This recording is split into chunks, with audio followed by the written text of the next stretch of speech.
오늘 함께 나눌 말씀의 제목은 크게 기뻐하라 라는 제목으로 함께 말씀을 나누도록 하겠습니다. 이 말씀을 준비하면서 사실 참 기다렸습니다. 왜냐하면 여러분, 그 말씀을 준비하는 물론 해산의 고통이 있지만 여러분들도 말씀을 전할 수 있는 자리가 있다면 꼭 그곳에 가서 함께 말씀을 전하는 여러분들이 되길 축복합니다. 왜냐하면 말씀을 듣는 것보다 말씀을 전함으로써 얻는 그 기쁨과 은혜와 지혜와 능력이 너무 크거든요.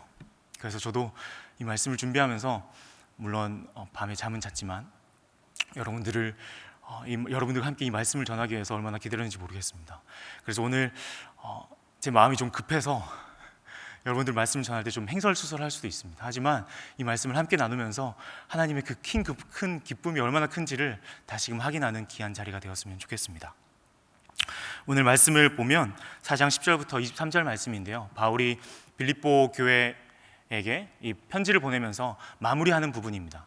그런데 이 마무리하는 부분에 있어서 어떤 내용을 적어놓고 있냐면, 빌립보 교인들이 바울이 어디 있는지 모를 때에도 그를 끝까지 찾아내어서 그에게 헌금을 보내고 그를 돕고 에바브로디도를 통해서 그를 섬기는 모습을, 그래서 바울이 그것을 너무 감사했노라고, 그 기쁨이 너무 컸노라고 그것을 고백하면서 보내고 있는 편지 글입니다. 그리고 마지막으로 하나님의 영광과 하나님의 은혜를 찬송하고 그것이 너무 감사했노라고 함께 적어놓고 있는 시편이 아니고 빌립보서입니다. 근데 이 빌립보서 말씀 4장 10절 말씀에 우리가 함께 읽은 말씀 그 첫 부분에 보니까 이렇게 적어놓고 있습니다. 어떻게 적어놓고 있냐면, 제가 읽어드리겠습니다. 내가 주 안에서 크게 기뻐함은 너희가 나를 생각하던 것이 이제 다시 싹이 남이니 너희가 또한 이를 위하여 생각은 하였으나 기회가 없었느니라. 여기서 바울이 기뻐하였다라고 고백을 하고 있는데, 그저 내가 기뻐하였다가 아니라 크게 기뻐하였다라고 적어놓고 있습니다. 크게 기뻐한 이유가 무엇이냐면, 그 빌립보 교인들이 바울을 잊지 않고 그들의 헌금을 그에게 보내고 그리고 에바브로디도를 그에게 보낸 것이 크게 기뻤던 것 같습니다. 하지만 바울이 그저 그들이 보낸 헌금 때문에 그리고 에바브로디도 때문에 기뻐했다면 오히려 이렇게 말할 수도 있을 것 같습니다. 무엇이냐면, 바울이 이렇게 고생을 하고 힘들게 지내고 있는데 왜 이제서야 왔냐고, 왜 이제서야 헌금을 보내고 이제서야 사람을 보냈냐고 그렇게 이야기할 수도 있거든요. 하지만 바울은 이곳에서 크게 기뻐하였다라고 이야기하고 있습니다. 이것의 전제가 되는 것이 무엇이냐면, 크게 기뻐하였다는 것은 반대로 말하면 그가 심한 절망과 심한 고통과 심한 그 어쩔 줄 모르는, 더 이상 미래의 일을 알 수 없어서 그 감옥 가운데 더 이상 어떻게 할 줄을 몰라서 내가 거기서 죽을 수도 있고 내가 그 이후의 일들을 알지 못하는 상황 가운데 절망 가운데 있을 때 그 절망이 너무나도 커서 그 절망을 더 이상 이겨낼 수 없는 그 상황 가운데 에바브로디도가 왔고 헌금이 도착했을 때 크게 기뻐할 수 있다고 이야기하였습니다. 그러나 단지 바울은 그 에바브로디도를 보면서 그리고 그 헌금 때문에 기뻐한 것이 아니라 그의 기쁨의 이유는 더 큰 기쁨의 이유가 있었거든요. 우리 말씀 한 절을 함께 찾아봤으면 좋겠습니다. 제가 말씀을 띄워놓지 않은 이유는 꼭 여러분들이 말씀을 찾아서 함께 읽어봤으면 좋겠다는 생각에 말씀을 띄우지 않았거든요. 시편 105편 43절 말씀입니다. 시편 105편 43절 말씀입니다. 우리 함께 찾으셨으면 105편 43절 말씀을 함께 읽어보도록 하겠습니다. 시작. 그의 백성이 즐겁게 나오게 하시며 그의 택한 자는 노래하며 나오게 하시고. 여기서 그의 백성이 즐겁게 나오게 하시고 그의 택한 자는 노래하며 나온다라고 고백하고 있습니다. 이 배경이 무엇이냐면, 이스라엘 사람들이 그 이집트 가운데, 노예 생활 가운데 더 이상 어떻게 해야 될지 몰라서 그 절망과 고통과 그 쓰라림 가운데 눈물을 흘리며 하나님 앞에 애통하고 하나님을 찾고자 했을 때, 하나님은 그들에게 등을 돌리신 것이 아니라 그 아브라함에게 한 약속, 그 언약을 기억하시고 그들에게 찾아와서 그들을 구원하셨습니다. 그래서 그들을 홍해를 건너게 하시고 그들에게 구원을 베푸셨죠. 그리고 그들이 홍해를 건너서 물론 그 앞은 여전히 광야였지만 그들은 하나님을 찬양할 수 있었습니다. 왜냐하면 그들의 고통이 너무 극심하였기 때문에. 그러나 그 약속을 잊지 않으시고 하나님께서 그들을 구원해내셔서 그들을 지금 자유인이 되게 하신 그 기쁨을 그 자유함을 하나님 앞에 큰 소리로 높이 올려 찬양하고 있는 것입니다. 이것뿐이었을까요? 그러나 여전히 그 이스라엘 백성들은 다시금 제약 때문에 포로로 끌려가게 되죠. 우리 이사야 말씀을 한번 찾아보았으면 좋겠습니다. 이사야서 51장 11절부터 16절 말씀입니다. 이사야 51장 11절부터 16절 말씀입니다. 이 말씀은 제가 한번 읽어드리도록 하겠습니다. 여호와께 구속받은 자들이 돌아와 노래하며 시온으로 돌아오니 영원한 기쁨이 그들 머리에 있고 즐거움과 기쁨을 얻으리니 슬픔과 탄식이 달아나리이다. 이르시되 너희를 위로하는 자는 나 곧 나이니라. 너는 어떠한 자에게 죽을 사람을 두려워하며 풀같이 될 사람의 아들을 두려워하느냐? 하늘을 펴고 땅의 기초를 정하고 너를 지은 자 여호와를 어찌하여 잊어버렸느냐? 너를 멸하려고 준비하는 저 학대자의 분노를 어찌하여 하루 종일 두려워하느냐? 학대자의 분노가 어디에 있느냐? 결박된 포로가 속히 놓을 것이니 죽지도 아니할 것이요 그 동이로 내려가지도 아니할 것이며 그의 양식이 부족하지도 아니하리라. 나는 내 하나님 여호와라. 바다를 휘저어서 그 물결을 뒤흔들게 하는 자이니 그의 이름은 만군의 여호와니라. 내가 내 말을 내 입에 두고 내 손 그늘로 너를 덮었나니 이는 내가 하늘을 펴며 땅의 기초를 정하며 시온에게 이르기를 너는 내 백성이라 말하기 위함이니라. 우리 앞을 봐주시면 감사합니다. 그 이스라엘의 포로로 끌려갔을 때 이사야는 그럼에도 불구하고 그 손을 펴서 그들을 구원하실 만군의 여호와 하나님을 찬양하며 너희들의 즐거움과 기쁨을 이야기하였습니다. 그리고 그들의 슬픔과 두려움이 속히 거쳐질 것을 찬양하였습니다. 이사야는 분명히 슬픔과 고통 가운데 처해 있지 않았을 것입니다. 하나님을 생각하면서, 하나님을 기억하면서, 하나님을 소망하면서 그는 분명 기쁨과 즐거움 가운데 거했을 것입니다. 그러나 그 이후에 여전히 이스라엘 백성들은 로마의 식민지 그리고 로마의 압제 속에서 살아가며 여전히 메시아를 찾았습니다. 우리 누가복음 2장 말씀을 한번 찾아볼까요? 누가복음 2장 말씀입니다.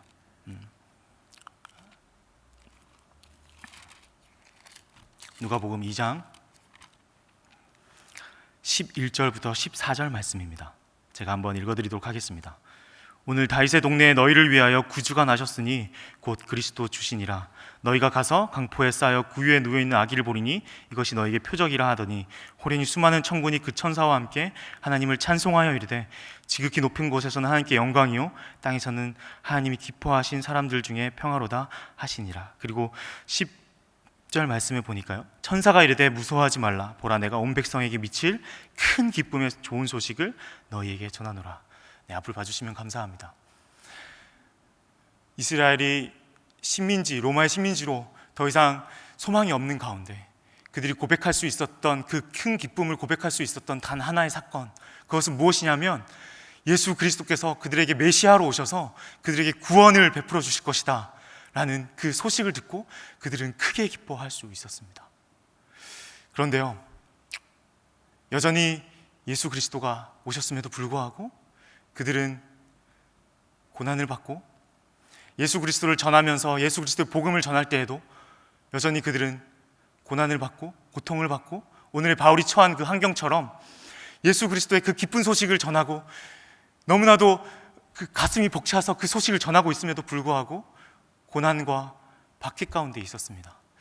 그럼에도 불구하고 예수님은 어떻게 그 말씀을 하시고 있냐면 그들에게 마태복음 5장 말씀인데요, 이제 한 번만 더 찾으면 됩니다. 네, 마태복음 5장 말씀인데요, 마태복음 5장 10절 말씀부터 12절 말씀입니다. 이 말씀은 여러분들과 제가 함께 읽어보도록 하겠습니다. 함께 읽겠습니다. 시작.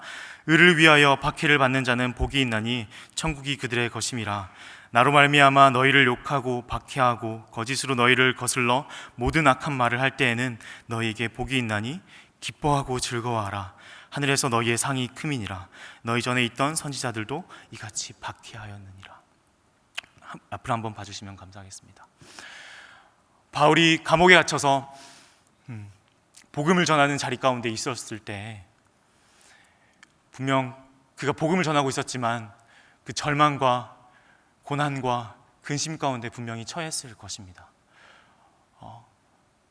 감옥에 갇혔을 때 간수들이 바울을 대할 때 너가 복음을 전하니까 참 대단하다, 바울을 잘 챙겨줬을까요?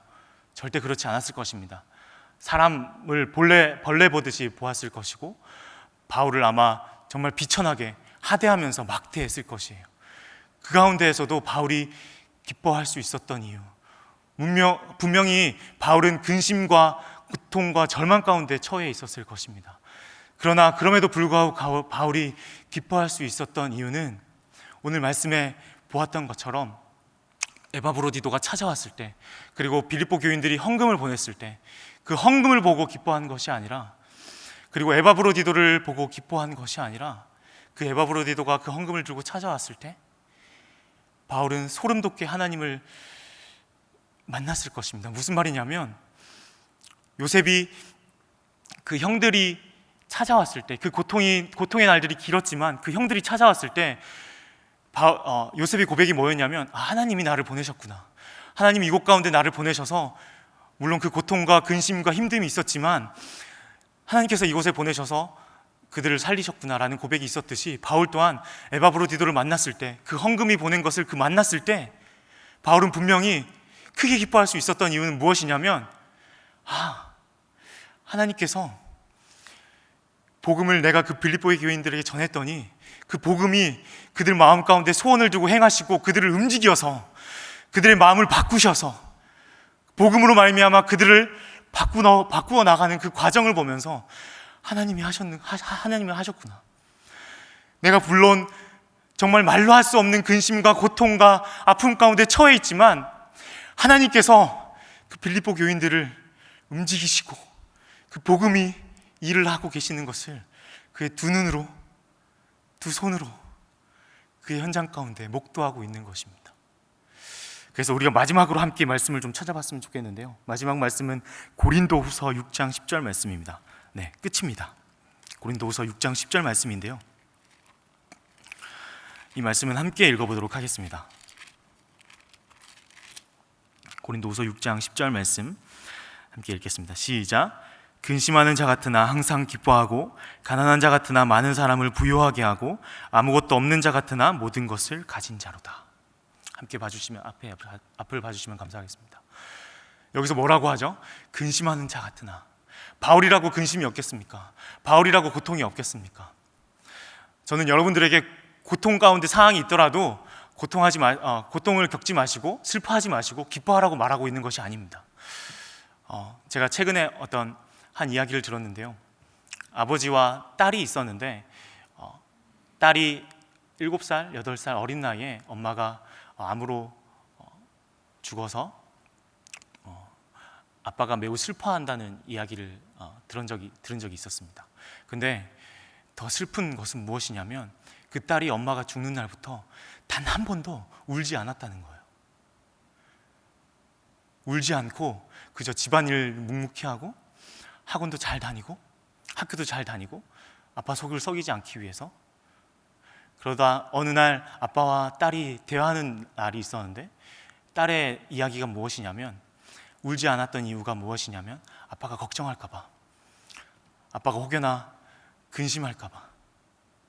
그래서 함께 눈물을 흘리며 부둥켜 안으며 울어도 된다고, 고통에 처했을 때 울부짖어도 된다고 함께 이야기를 하는 것을 보게 되었는데요, 여러분, 고통 가운데 처했을 때 미친 듯이 그냥 기뻐하고 웃으라고 하는 것이 아닙니다. 고통 가운데 처했을 때, 근심 가운데 처했을 때 이 자리에 나와 누구에게 부르짖겠어요? 누구를 찾겠어요?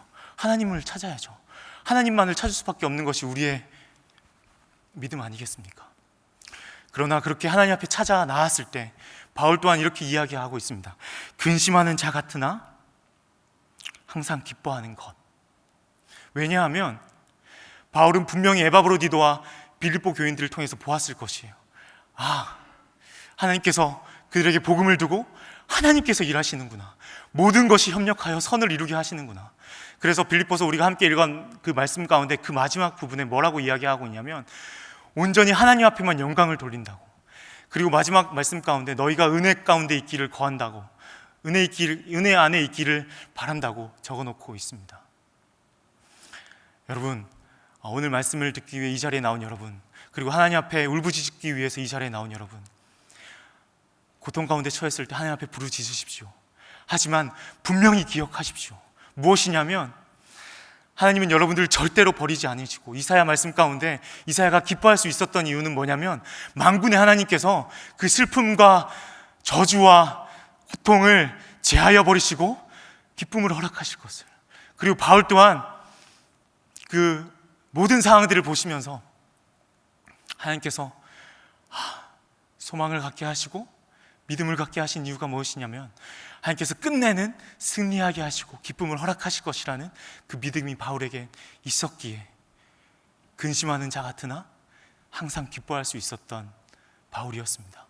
여러분, 오늘 기도하시고 이 자리를 벗어나실 때 여전히 고통 가운데 우리가 있을 수 있습니다. 여전히 눈물을 흘리는 가운데 있을 수 있습니다. 하지만 다시금 기억하셨으면 좋겠습니다. 하나님께서 여러분들을 절대로 버리지 아니하실 것이고, 하나님께서 여러분들과 영원히 함께 하실 것이고, 그리고 여러분들에게 에바브로디도처럼 빌립보 교인들처럼 그렇게 은혜의 손길을 또한 허락하실 것을.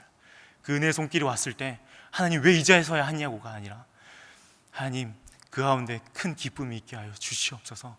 그 가운데 내가 기도하면서 하나님 앞에 감사함으로 문제에 내가 매몰되는 것이 아니라 큰 기쁨을 생각하며 매일매일 바울과 같이 기쁨 가운데 나올 수 있는 여러분들이 되길 축복하고 축복합니다.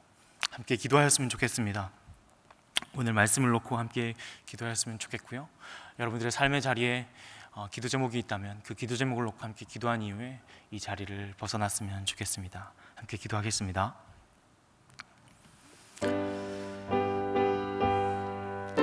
하나님 감사합니다.